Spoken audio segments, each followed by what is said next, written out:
जय श्री कृष्ण दोस्तों, आज हम आपको जगन्नाथ जी की कथा के बारे में बताते हैं। एक बार भगवान श्री कृष्ण सो रहे थे और निद्रावस्था में उनके मुख से राधा जी का नाम निकला। पटरानियों को लगा कि वह प्रभु की इतनी सेवा करती हैं, परंतु प्रभु सबसे ज्यादा राधा जी का ही स्मरण रहता है। रुक्मणी जी एवं अन्य रानियों ने रोहिणी जी से राधा रानी व श्री कृष्ण के प्रेम व ब्रज लीलाओं का वर्णन करने की प्रार्थना की। माता ने कथा सुनाने की हामी तो भर ली, लेकिन यह भी कहा कि श्री कृष्ण व बलराम को इसकी भनक न मिले। तय हुआ कि सभी रानियों को रोहिणी जी की एक गुप्त स्थान पर कथा सुनाएंगी, वहां और कोई न आए, इसके लिए सुभद्रा जी को पहरा देने के लिए मना लिया गया। सुभद्रा जी को आदेश हुआ कि स्वयं श्री कृष्ण या बलराम भी आए तो उन्हें भी अंदर न आने देना। माता ने कथा सुनानी आरंभ की। सुभद्रा द्वार पर तैनात थी। थोड़ी देर में श्री कृष्ण एवं बलराम वहां आ पहुँचे। सुभद्रा ने अंदर जाने से रोक लिया। इससे भगवान श्री कृष्ण को कुछ संदेह हुआ। वह बाहर से ही अपनी सूक्ष्म शक्ति द्वारा अंदर की माता द्वारा वर्णित ब्रज लीलाओं को आनंद लेकर सुनने लगे। बलराम जी भी कथा का आनंद लेने लगे। कथा सुनते सुनते श्री कृष्ण, बलराम व सुभद्रा के हृदय में ब्रज के प्रति अद्भुत प्रेम भाव उत्पन्न हुआ। उस भाव में उनके पैर हाथ सिकुड़ने लगे जैसे बाल्यकाल में थे। तीनों राधा जी की कथा में ऐसे विभोर हुए कि मूर्ति के समान जड़ प्रतीत होने लगे। बड़े ध्यान पूर्वक देखने पर भी उनके हाथ पैर दिखाई नहीं देते थे। सुदर्शन ने भी द्रवित होकर लंबा रूप धारण कर लिया। उसी समय देव मुनि नारद वहां आए पहुँचे कि इस रूप को देखकर आश्चर्यचकित हो गए और निहारते रहे। कुछ समय बाद जब तंद्रा भंग हुई तो नारद जी ने प्रणाम करके भगवान श्री कृष्ण से कहा, हे प्रभु, मेरी इच्छा है कि मैंने आज जो रूप देखा है वह रूप आपके भक्त जनों को पृथ्वी लोक पर चिरकाल तक देखने को मिले। आप इस रूप में पृथ्वी पर वास करें। भगवान श्री कृष्ण नारद जी की बात से प्रसन्न हुए और उन्होंने कहा कि ऐसा ही होगा। कलिकाल में मैं इसी रूप में नीलांचल क्षेत्र में अपना स्वरूप प्रकट करूंगा। कलयुग आगमन के उपरांत प्रभु की प्रेरणा से मालव राजा इंद्रदुम्न ने भगवान श्री कृष्ण, बलभद्र जी और बहन सुभद्रा जी की ऐसी ही प्रतिमा जगन्नाथ मंदिर में स्थापित कराई। राजा इंद्रदुम्न श्रेष्ठ प्रजा पालक राजा थे। प्रजा उन्हें बहुत प्रेम करती थी। प्रजा सुखी और संतुष्ट थी। राजा के मन में इच्छा थी कि वह कुछ ऐसा करे जिससे सभी उन्हें स्मरण रखें। देव योग से इंद्रदुम्न के मन में एक अज्ञात कामना प्रकट हुई कि वह ऐसा मंदिर का निर्माण कराया जैसा दुनिया में कहीं और न हो। इंद्रदुम्न विचारने लगे कि आखिर उनके मंदिर में किस देवता की मूर्ति स्थापित करें। राजा के मन में यही इच्छा और चिंतन चलने लगा। एक रात इसी पर गंभीर चिंतन करते सो गए। नींद में राजा ने एक सपना देखा। सपने में उन्हें एक देववाणी सुनाई पड़ी। इंद्रदुम्न ने सुना, राजा, तुम पहले नए मंदिर का निर्माण आरंभ करो। मूर्ति विग्रह की चिंता छोड़ दो। उचित समय आने पर तुम्हें स्वयं राह दिखाई पड़ेगी। राजा नींद से जाग उठे। सुबह होते ही उन्होंने अपने मंत्रियों को सपने की बात बताई। राजपुरोहित के सुझाव पर शुभ मुहूर्त में पूर्वी समुद्र तट पर एक विशाल मंदिर के निर्माण का निश्चय हुआ। वैदिक मंत्रोच्चार के साथ मंदिर निर्माण का श्री गणेश हुआ। राजा इंद्रदुम्न के मंदिर बनवाने की सूचना शिल्पियों और कारीगरों को हुई। सभी इसमें योगदान देने पहुँचे। दिन रात मंदिर के निर्माण में जुट गए। कुछ ही वर्षों में मंदिर बनकर तैयार हुआ। सागर तट पर एक विशाल मंदिर का निर्माण हो गया, परंतु मंदिर के भीतर भगवान की मूर्ति समस्या जस थी। राजा फिर से चिंतित होने लगे। एक दिन मंदिर के गर्भगृह में बैठकर इसी चिंता में बैठे राजा की आंखों से आंसू निकल आए। राजा ने भगवान से विनती की, प्रभु, आपके किसी रूप को किस मंदिर में स्थापित करूं? इसकी चिंता से व्यग्र हूँ। मार्ग दिखाइए। आपने स्वयं में जो संकेत दिया था उसे पूरा होने का समय कब आएगा? देव विग्रह विहीन मंदिर देख सभी मुझ पर हंसेंगे। राजा की आंखों में आंसू झर रहे थे और वह प्रभु से प्रार्थना करते जा रहे थे, प्रभु आपके आशीर्वाद से मेरा बड़ा सम्मान है। प्रजा समझेगी कि मैंने झूठ मूठ में स्वप्न में आपके आदेश की बात कहकर इतना बड़ा श्रम कराया है। हे प्रभु मार्ग दिखाइए। राजा दुखी मन से अपने महल में चले गए। उस रात को राजा ने फिर एक सपना देखा। सपने में उसे देववाणी सुनाई दी। राजन, यहाँ निकट में ही भगवान श्री कृष्ण का विग्रह रूप है। तुम उन्हें खोजने का प्रयास करो, तुम्हें दर्शन मिलेंगे। इंद्रद्युम्न ने स्वप्न की बात पुनः पुरोहित और मंत्रियों को बताई। सभी यह निष्कर्ष पर पहुँचे कि प्रभु की कृपा सहज प्राप्त नहीं होगी। उसके लिए हमें निर्मल मन से परिश्रम आरंभ करना होगा। भगवान के विग्रह का पता लगाने की जिम्मेदारी राजा इंद्रद्युम्न ने 4 विद्वान पंडितों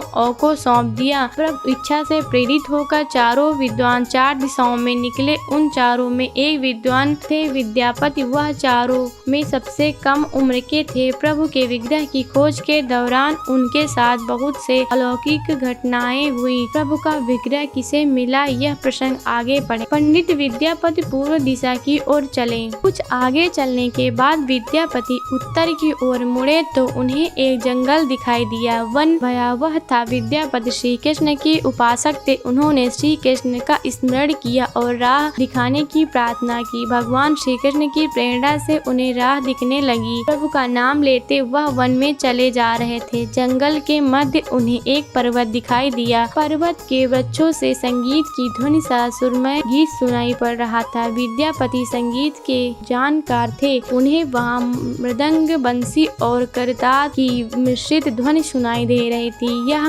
संगीत उन्हें दिव्य लगा। संगीत की लहरियों को खोजते विद्यापति आगे बढ़ चले। वह जल्दी ही पहाड़ी की चोटी पर पहुंच गए। पहाड़ के दूसरी ओर उन्हें एक सुंदर घाटी दिखी जहां भील नृत्य कर रहे थे। विद्यापति उस नृत्य को दृश्य को देखकर मंत्रमुग्ध थे। सफर के कारण थके थे पर संगीत से थकान मिट गई और उन्हें नींद आने लगी। अचानक एक बाघ की गर्जना सुनकर विद्यापति घबरा उठे। बाघ उनकी ओर दौड़ता आ रहा था। बाघ को देखकर विद्यापति घबरा गए और बेहोश होकर वहीं गिर पड़े। बाघ विद्यापति पर आक्रमण करने ही वाला था कि तभी एक स्त्री ने बाघ को पुकारा। बाघा!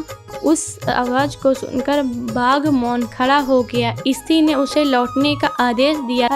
बाघ उस स्त्री के पैरों के पास ऐसे लौटने लगा जैसे कोई बिल्ली पुचकार कर सुनकर खेलने लगती है। युवती बाघ की पीठ को प्यार से थपथपाने लगी और बाघ स्नेह से लौटता रहा। वह स्त्री वहां मौजूद स्त्रियों में सर्वाधिक सुंदर थी। वह भीलों के राजा विश्वावसु की इकलौती पुत्री ललिता थी। ललिता ने अपनी सेविकाओं को अचेत विद्यापति की देखभाल के लिए भेजा। सेवकाओं ने झरने से जल लेकर विद्यापति छिड़का। कुछ देर बाद विद्यापति की चेतना लौटी। उन्हें जल पिलाया गया। विद्यापति यह सब देखकर कुछ आश्चर्य में थे। ललिता विद्यापति के पास आई और पूछा, आप कौन हैं और भयानक जानवरों से भरे इस वन में आप कैसे पहुँचे? आपके आने का प्रयोजन बताइए ताकि मैं आपकी सहायता कर सकूं। विद्यापति के मन में बाघ का भय पूरी तरह नहीं गया।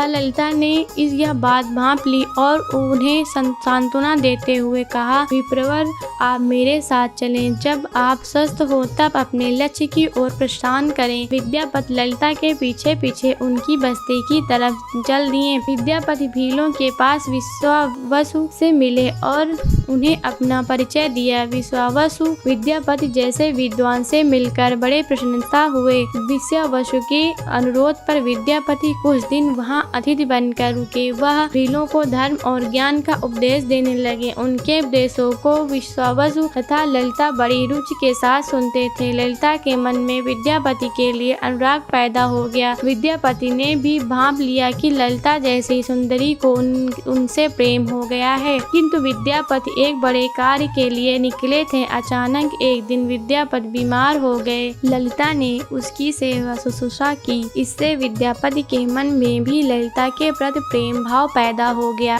विश्वावसु ने प्रस्ताव रखा कि विद्यापति ललिता से विवाह कर ले। विद्यापति ने इसे स्वीकार कर लिया। कुछ दिन दोनों के सुखमय बीते। ललिता से विवाह करके विद्यापति प्रसन्न तो था, पर वह जिस महत्वपूर्ण कार्य के लिए वह आए थे वह अधूरा था। यही चिंता उन्हें बार बार सताती थी। इस बीच विद्यापति को एक विशेष बात पता चली। विश्वावसु हर रोज सवेरे उठकर कहीं चला जाता था और सूर्योदय के बाद ही लौटता था। कितनी भी विकट स्थिति हो, उसका यह नियम कभी नहीं टूटता था। विश्वावसु के इस व्रत पर विद्यापति को आश्चर्य हुआ। उसके मन में इस रहस्य को जानने की इच्छा हुई। आखिर विश्वावसु जाता कहाँ है? एक दिन विद्यापति ने ललिता से इस संबंध में पूछा। ललिता यह सुनकर सहम गई। आखिर वह क्या रहस्य था? क्या वह रहस्य विद्यापति के कार्य में सहयोगी था या विद्यापति पत्नी के प्रेम में मार्ग भटक गए? विद्यापति ने ललिता से उसके पिता द्वारा प्रतिदिन सुबह किसी अज्ञात स्थान पर जाने और सूर्योदय के पूर्व लौट आने का रहस्य पूछा। विश्वावसु का नियम किसी हाल में नहीं टूटता था, चाहे कितनी भी विकट परिस्थिति हो। ललिता के सामने धर्म संकट आ गया। वह पति की बात को ठुकरा नहीं सकती थी, लेकिन पति से जो पूछ रहा था वह उसे वंश की गोपनीय परंपरा से जुड़ी बात थी, जिसे खोलना संभव नहीं था। ललिता ने कहा, स्वामी, यह हमारे कुल का रहस्य है जिसे किसी के सामने खोला नहीं जा सकता, परंतु आप मेरे पति हैं और मैं आपके कुल का पुरुष मानते हुए जितना संभव है उतना बताती हूँ। यहाँ से कुछ दूरी पर एक गुफा है जिसके अंदर हमारे कुल देव, उनकी पूजा हमारे सभी पूर्वज करते आए हैं। यह पूजा निर्बाध चलनी चाहिए। उसकी पूजा के लिए पिताजी रोज सुबह नियमित रूप से जाते हैं। विद्यापति ने ललिता से कहा कि वह भी उनके कुल देवता के दर्शन करना चाहते हैं। ललिता बोली, यह संभव नहीं। हमारे कुल देवता के बारे में किसी को जानने की इच्छा है। यह सुनकर मेरे पिता क्रोधित हो जाएंगे। विद्यापति की उत्सुकता बढ़ रही थी। वह तरह तरह से ललिता के अपने प्रेम की शपथ देकर उसे मनाने लगे। आखिरकार ललिता ने कहा कि वह अपने पिताजी से विनती करेगी कि वह आपको देवता के दर्शन करा दें। ललिता ने पिता से सारी बात कही। वह क्रोधित हो गए। ललिता ने जब यह कहा कि मैं आपकी अकेली संतान हूँ, आपके बाद देवता की पूजा का दायित्व तो मेरा होगा, इसलिए मेरे पति यह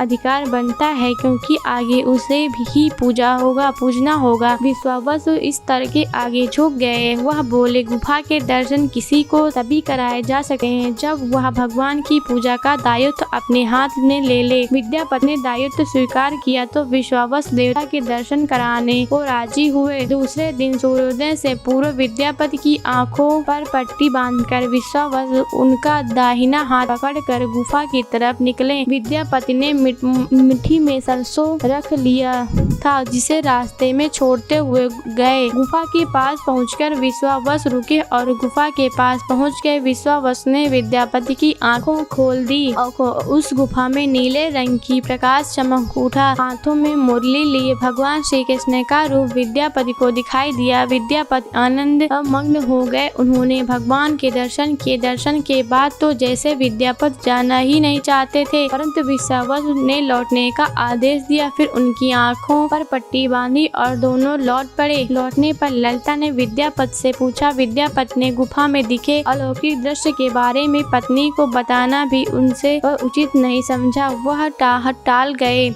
यह तो जानकारी हो चुकी थी कि विश्वावसु श्री कृष्ण की मूर्ति की पूजा करते थे। विद्यापति को आभास हो गया कि महाराज ने स्वप्न में जिस प्रभु विग्रह के बारे में देववाणी सुनी थी वह इसी मूर्ति के बारे में थी। विद्यापति विचार करने लगे कि किसी तरह इस मूर्ति को लेकर राजधानी पहुंचना होगा। वह एक तरफ जो गुफा में मूर्ति को लेकर जाने की सोच रहे थे, दूसरी तरफ भील राज और पत्नी के साथ विश्वासघात के विचार में उनका मन व्यथित हो रहा था। विद्यापति धर्म अधर्म के बारे में सोचता रहे। फिर विचार आया कि यदि विश्वावसु ने सचमुच उस पर विश्वास किया तो होता तो आंखों पर पट्टी बांधकर गुफा तक नहीं ले जाता, इसलिए उस उसके साथ विश्वासघात का प्रश्न नहीं उठता। उसने गुफा से मूर्ति चुराने का मन बना लिया। विद्यापति ने ललिता से कहा कि वह अपने माता पिता के दर्शन करने के लिए जाना चाहता है, वे उसे लेकर परेशान होंगे। ललिता भी साथ चलने को तैयार हुई तो विद्यापति ने यह कहकर समझा लिया कि वह शीघ्र ही लौटेगा तो उसे लेकर जाएगा। ललिता मान गई। विश्वावसु ने उसके लिए घोड़े का प्रबंध किया। अब तक सरसों के दाने से पौधे निकल आए थे। उनको देखता विद्यापति गुफा तक पहुंच गया। उसने भगवान की स्तुति की और क्षमा प्रार्थना के बाद उनकी मूर्ति उठाकर झोले में रख ली। शाम तक वह राजधानी पहुंच गया और सीधा राजा के पास गया। उसने दिव्य प्रतिमा राजा को सौंप दी और पूरी कहानी राजा ने बताया कि उसने कल एक सपना देखा कि सुबह सागर में एक कुंदा बहकर आएगा। उस कुंदे की नक्काशी करवाकर भगवान की मूर्ति बनवा लेगा। जिसका अंश तुम्हें प्राप्त होने वाला है वह भगवान श्री कृष्ण का स्वरूप होगा। तुम जिस मूर्ति को लाए हो वह भी भगवान विष्णु का अंश है। दोनों आश्वस्त थे कि उनकी तलाश पूरी हो गई है। राजा ने कहा कि जब भगवान द्वारा भेजी लकड़ी से हम इस प्रतिमा का बड़ा स्वरूप बनवा लेंगे तब तुम अपने ससुर से मिलकर उन्हें मूर्ति वापस कर लेना। उनके कुल देवता का इतना बड़ा विग्रह एक भव्य मंदिर में स्थापित देखकर उन्हें खुशी ही होगी। दूसरे दिन सूर्योदय से पूर्व राजा विद्यापति तथा मंत्रियों को लेकर सागर तट पर पहुंचा। स्वप्न के अनुसार एक बड़ा कुंदा पानी में बहकर आ रहा था।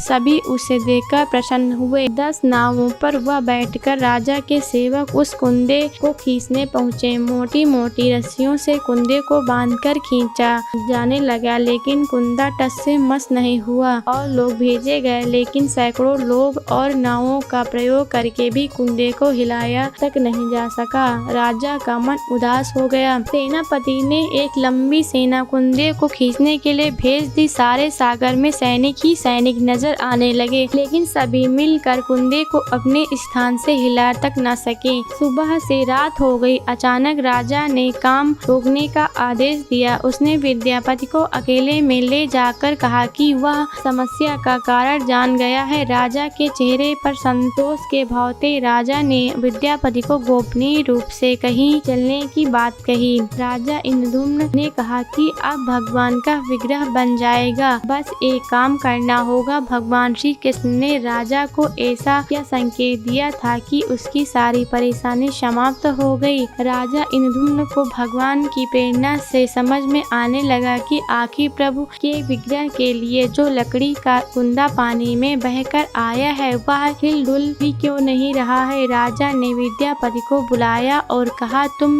जिस दिव्य मूर्ति को अपने साथ लाए हो उसकी अब तक जो पूजा करता आया था उससे तुरंत भेंट करके क्षमा मांगनी होगी। बिना उसके स्पर्श किए यह कुंदा आगे नहीं बढ़ सकेगा। राजा इंद्रद्युम्न और विद्यापति विश्वावसु से मिलने पहुँचे। राजा ने पर्वत की चोटी से जंगल को देखा तो उसकी सुंदरता और को देखता ही रह गया। दोनों भीलों की बस्ती की ओर चुपचाप चलते रहे। इधर विश्वावसु अपने नियमित दिनचर्या के हिसाब से गुफा में अपने कुल देवता की पूजा के लिए चले। वहाँ प्रभु की मूर्ति गायब देखी तो वह समझ गए कि उनके दामाद ने ही यह छल किया है। विश्वावसु लौटे और ललिता को सारी बात सुना दी। विश्वावसु पीड़ा से आंगन में पछाड़ खाकर गिर गए। ललिता अपने पति द्वारा किए गए विश्वासघात से दुखी और स्वयं को इसका कारण मान रही थी।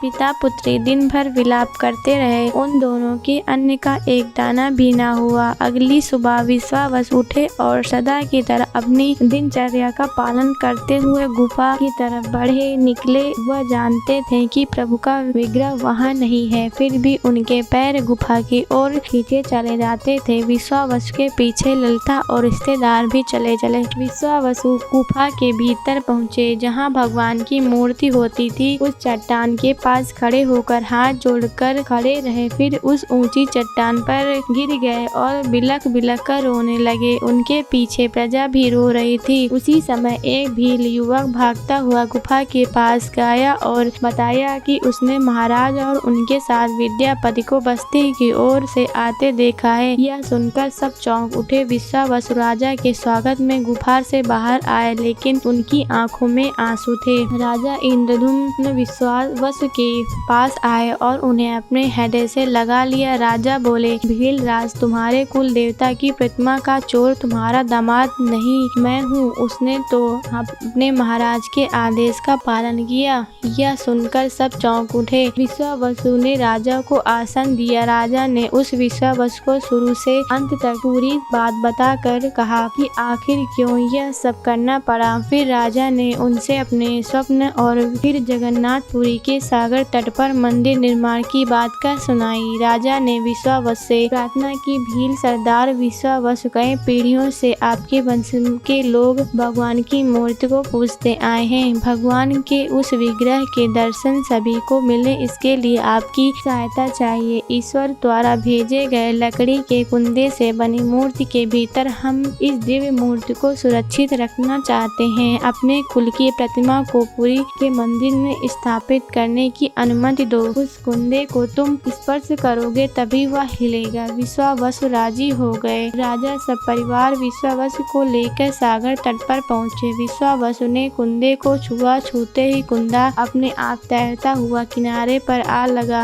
राजा के सेवकों ने उस कुंदे को राजमहल में पहुंचा दिया। अगले दिन मूर्तिकारों और शिल्पियों को राजा ने बुलाकर मंत्रणा की कि आखिर इस कुंदे से कौन सी देव मूर्ति बनाना शुभदायक होगा। मूर्तिकारों ने कह दिया कि वे पत्थर की मूर्तियां बनाना तो जानते हैं, लेकिन लकड़ी की मूर्ति बनाने का उन्हें ज्ञान नहीं। एक नए विघ्न के पैदा होने से राजा फिर चिंतित हो गए। उसी समय वहाँ एक बूढ़ा आया। उसने राजा से कहा, इस मंदिर में आप भगवान श्री कृष्ण को उनके भाई बलभद्र तथा बहन सुभद्रा के साथ विराजमान करें। इस दैव योग का यही संकेत है। राजा को उस बूढ़े व्यक्ति की बात से सांत्वना तो मिली, लेकिन समस्या यह थी कि आखिर मूर्ति कैसे बने। उस बूढ़े ने कहा कि मैं इस कला में कुशल हूँ, मैं इस पवित्र कार्य को पूरा करूँगा और मूर्तियाँ बनाऊंगा, पर मेरी एक शर्त है। राजा प्रसन्न हो गए और उनकी शर्त पूछी। बूढ़े शिल्पी ने कहा, मैं भगवान की मूर्ति का निर्माण का काम एकांत में करूँगा और मैं यह काम बंद कमरे में करूँगा। कार्य पूरा करने के बाद मैं स्वयं दरवाजा खोलकर बाहर आऊँगा। इस बीच कोई मुझे नहीं बुलाए। राजा सहमत तो थे, लेकिन उन्हें एक चिंता हुई और बोले, यदि कोई आपके पास नहीं आएगा तो ऐसी हालत में आपके खाने पीने की व्यवस्था कैसे होगी। शिल्पी ने कहा, जब तक मेरा काम पूर्ण नहीं होता मैं कुछ खाता पीता नहीं हूँ। राज मंदिर के एक विशाल कक्ष में उस बूढ़े शिल्पी ने स्वयं को 21 दिनों के लिए बंद कर लिया और काम शुरू कर दिया। भीतर से आवाजें आती थी। महारानी गुंडीचा देवी दरवाजे से कान लगाकर अक्सर छेनी हथौड़े की चलने की आवाजें सुना करती थी। महारानी रोज की तरह कमरे में दरवाजे से कान लगाए खड़ी थी। 15 दिन बीते थे कि उन्हें कमरे से आवाज सुनाई पड़नी बंद हो गई। जब मूर्तिकार के काम करने की कोई आवाज ना मिली तो रानी चिंतित हो गई। उन्हें लगा कि वृद्ध आदमी है, खाता पीता भी नहीं, कहीं उसके साथ कुछ अनिष्ट न हो गया हो। व्याकुल होकर रानी ने दरवाजे को धक्का देकर खोला और भीतर झांककर देखा। महारानी गुंडीचा देवी ने इस